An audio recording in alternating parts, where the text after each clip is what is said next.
I really need to wash my hair. It's been like 3 days of me just recording videos, like no sleep stories, and me procrastinating washing my hair.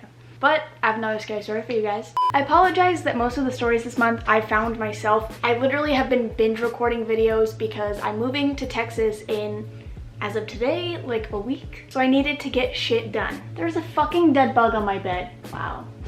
Cool. So since this is going to be the last scary story before Halloween, I wanted this to be a Halloween themed spooky story. So I went and I found a couple stories. None of them were very long, so I'm gonna read you guys 2 that I found. So I mean, the more the merrier. None of the Halloween ones were very long and half of them weren't even very scary, but I found some. I looked for quite a while. So I have my giant Diet Coke. This is actually the only Diet Coke I've had today. That's actually not really saying much considering it's the size of my head, but I've been doing better with my Diet Coke drinking. And then kind of like I did for the last one, I will put the times in the description, so if you guys like don't like the first story, you can just skip ahead to the second story, but I don't think you're going to be disappointed with either of these. So the first story I'm going to read is I Think I Killed a Man This Halloween Night. This is the 3rd time I'm going to try putting this here. Maybe this time I'll actually have the balls to hit the button to post it and be a man for once. God knows how much of a coward I really am. Guess like all stories, this needs a beginning. So, I'm a 23-year-old incredibly average college student living in southern Ohio, roughly 5 miles away from the border of Kentucky. It's the kind of place where even though everyone knows each other, they still lock their doors at night. Really pretty hills and rivers to see as long as you overlook the meth labs hidden out in the woods. I usually get B's and C's on my exams and reports. I don't smoke, I only drink on special occasions. My 21st birthday ruined hard liquor for me forever. And I'm a very loving person. My friends, whose names will be changed to keep them from knowing one of us talked for a while anyways, aren't exactly paragons of moral standards. And that's all you really need to know about that. The 5 of us, me, and let's call me Monty for now. My best friend Drew, his girlfriend Maria, his buddy Alan, and his girlfriend Emma, stupidly decided to head to Shawnee Forest to look for those killer clowns everyone's been talking about. So, on Halloween, we skipped our classes and went to Alan's house to watch horror movies and take notes on what would get you killed. We're all massive nerds, whether we like to admit it or not. After about 4 hours straight of watching girls in skimpy clothing and over-masculine jocks getting butchered by some serial killer or demonic abomination, we saw it had gotten dark. Alan, ever the fearless, asshole of a leader he was, crammed all of us in his shitty little black Kia Soul and told me to drive us up to the forest since he had his license suspended for a DUI. We joked most of the way there about how scared Maria was of clowns, and eventually had to reassure her that there was no way in hell that clowns were actually going to hurt her. When we finally arrived at the forest, we switched off our headlights and drove as slowly as we could while scanning the trees and the road ahead for anybody. It took us about an hour, but we actually found one. He was a tall man, easily 6'5", wearing a Pennywise-looking costume and wielding an axe, walking down the road away from us with his back turned. I don't know how he didn't hear the engine, considering how quiet the forest gets at night, but he didn't notice us. I put the car in park, and we all just kind of looked at him while he was walking. Maria started flipping her shit, saying we got what we wanted, we found a clown, and we should head home. Drew tried to calm her down. I even looked back to try and help. But about 2 seconds after I looked at her, she just started screaming and pointing at the window. The Pennywise-looking fucker had seen us. He had turned around and sprinted straight towards the car, axe raised, cackling like a goddamn lunatic. Before I could even grab the wheel, he smashed the axe into the hood of the Soul, cutting clean through it. We were all screaming at this point, and I was trying to get the car out of park. The crazy son of a bitch had gotten his axe out of the hood at this point and started slamming the blunt side into the windshield, spiderwebbing almost the entire thing. It was too much for Maria. She completely fainted.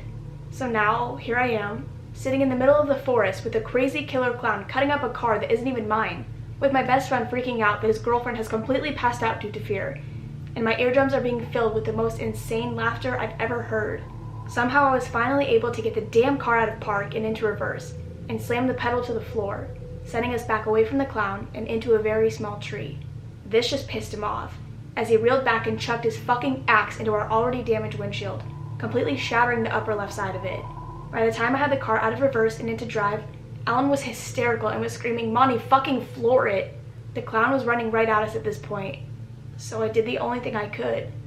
I floored it, and I hit the clown head on. You know that sound you hear when you pop your neck? Imagine that exact sound, but amplified about 5 times, and mixed with the most pained yet short scream you can think of. That's the sound that freak made when I hit it at 50 miles per hour. He didn't fly over the hood like in the movies. No. He just fell under the wheels and made the car feel like we had just hit a pothole or two. We never looked back to see what he looked like. Now it's nearly a week later, and there hasn't been anything in the news about it. I talked to everyone about it, and they definitely remember it all, save Maria, who passed out during the worst of it. The car was absolutely demolished, and we told the shop we hit a really big deer. We paid him in cash plus an extra $100 to not ask any questions, and it shut him right up. We all swore to each other that we wouldn't so much as speak a word of what happened that night.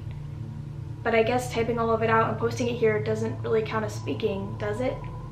I'm just glad I could get all of this off my chest. It makes me feel a little bit better, I guess. Maybe now I can sleep at night. So that is the end of the first story, and then I'm gonna pull up the second one. Okay, and then the second story is called Be Careful Who You Open Your Door To on Halloween. This incident happened to me last year on Halloween. My little brother and I were home alone since our parents hadn't gone out for a Halloween party. They had tasked us with handing out candy to the trick-or-treaters. This bummed me and my brother out. We had made plans to go trick-or-treating with a few friends. Our parents told us that we were too old to still be trick-or-treating, and that instead we could invite our friends over to the house and hang out there. My friends declined my invitation to come over because they still wanted to go trick-or-treating. So that left me home alone with my brother, handing out candy.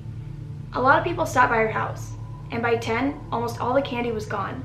My brother and I decided that we'd eat the rest. We were sitting on the couch, watching a scary movie, stuffing ourselves with candy, when there was a knock at the door. I stormed off the couch, wondering who the hell could be knocking on our door so late. I assumed it was just some late-night trick-or-treaters. Even if that was the case, I turned the porch light and Halloween decorations off, which should have been a dead giveaway that we were out of candy or we weren't home. So I assumed it was my parents. Being cautious, I looked through the peephole and saw a suspicious man standing on the front porch. He was wearing a black hoodie with the hood over his head, which made it difficult to see his face. The only detail of his face I could spot was that he had a beard and dry, crusty lips. There was no way that this guy was a trick-or-treater. He wasn't wearing a costume, and he was far too old to be trick-or-treating alone. His hands were stuffed in the front pocket of his hoodie, and he also looked very thin. Every single red flag went off in my head about this guy. There was no way in hell I was opening the door. Still looking through the peephole, I watched as he knocked on the door again. He seemed desperate for us to open the door and was shaking a bit. It wasn't cold outside, definitely not cold enough for someone to be trembling. He was giving me a bad vibe, and I wanted to get rid of him as soon as possible. "We're out of candy," I shouted to him. I watched as a smile spread across his face. It wasn't a friendly smile either. "Are you in there alone?" the man asked, almost in a mocking voice. His voice was raspy and dry. "Should I call the police?" my little brother asked me quietly, gripping his cell phone. The man let out a low grumble and said, "Sounds like you're not in there alone."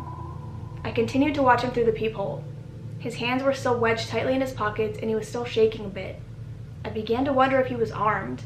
I decided to take action and spoke to him in the most intimidating voice I could. "Get the fuck away from my house or I'll call the police," I shouted. His smile faded and he bared his teeth. His teeth were piss yellow, and I concluded he was probably some homeless crackhead. He had a look of fury plastered on his face. Fortunately, he left without trying to break in, probably because he knew I wasn't fucking around with him. I didn't stop watching him through the peephole until I saw him completely off of our property.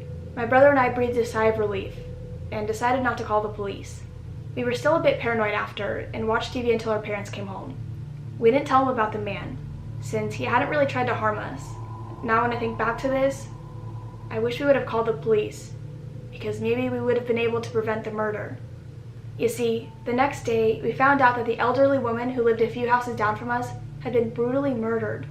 Her neighbor had found her lying on the front porch, covered in blood. She had been stabbed multiple times in the chest and neck. My brother and I immediately knew who had done it, and we told the police everything that we knew. They couldn't do much from the information we had given them, since we hadn't seen many details of his face. They went on the hunt for the man, but they never caught him. I blame myself for that poor old lady's murder, because I could have prevented it from happening by just calling the police. I think the most disturbing thing of all is the fact that he didn't take anything from her house. Her house had been untouched. He could have just gone in and taken what he wanted since her door was wide open. This means he just wanted to kill. That was his only intention. He didn't want money or jewelry. He only had the urge to kill. And that is the end of the second story. I'm sorry that this one's going to be a little bit shorter of a video, but like I said, I wanted to keep it Halloween themed and I really couldn't find anything that was super spooky Halloween. I feel like most of those will come out after this Halloween, but I can still read them even if it comes up after Halloween. I don't mind. Either way, I hope you guys enjoyed this video. I hope that you guys like all the spooky videos. Unfortunately, this is gonna be the end for all of our October videos. I mean, I can still keep up with some of the series I've kind of started throughout this month, which I think I mentioned in a couple of videos or so. I don't know. I've been filming a lot of videos this month, trying to get them all out. So I don't know what I've already told you, what I've already said, what I've already explained. I'm just gonna shut up. But I will see you guys in the next one. Bye. My legs are killing me right now and they feel like growing pains, but I'm old. I don't grow anymore, do I?